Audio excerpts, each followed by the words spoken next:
የህብረት ስራ ማህበራት ያበረከቱት ያለውን አስተዋጽኦ ወደ ላቀ ደረጃ ለማሸጋገር አስፈላጊውን ድጋፍ ማድረግ እንደሚገባ የጎንደር ከተማ አስተዳደር ህብረት ስራ ማህበራት ማደራጃ ተጠሪ ጽህፈት ቤት ጠይቋል።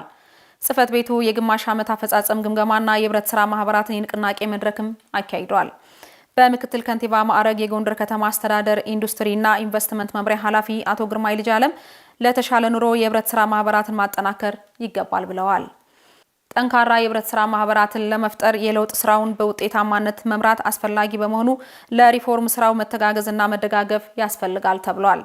የህብረት ስራ ማህበራት ገበያን ለማረጋጋት ያደረጉ ያለው አስተዋጽኦ አበረታች መሆኑን የጎንደር ከተማ አስተዳደር ከንቲባ የህዝብ ግንኙነት አማካሪ ወይዘሪት ናርዶስ ቢራራ ተናግረዋል። የኑሮ ውድነቱን ለመቀነስና የግብይት ስርዓትን ቀልጣፋ ለማድረግ የህብረት ስራ ማህበራትን ማጠናከር እንደሚገባ የተናገሩት ደግሞ የከተማ አስተዳደሩ ንግድና ገበያ ልማት መምሪያ ኃላፊ አቶ ቴድሮስ ጸጋይ ናቸው። መንግስት በፈቀደው የብድር አገልግሎት ሸማች የህብረት ስራ ማህበራት ለመንግስት ሰራተኞች የኢንዱስትሪና የግብርና ምርቶችን በተመጣጣኝ ዋጋ ማቅረብ እንደሚጠበቅባቸውም አስገንዝበዋል። የህብረት ስራ ማህበራትን ስራን ውጤታማ ለማድረግ የመስሪያና የመሸጫ ቦታ ችግሮች ሊፈቱላቸው እንደሚገባ የጎንደር ከተማ አስተዳደር የህብረት ስራ ማህበራት ማደራጃ ተጠሪ ጽህፈት ቤት ኃላፊ አቶ ሲሳይ አዳነ ጠይቀዋል። መረጃው የጎንደር ከተማ አስተዳደር የመንግስት ኮሚኒኬሽን ነው።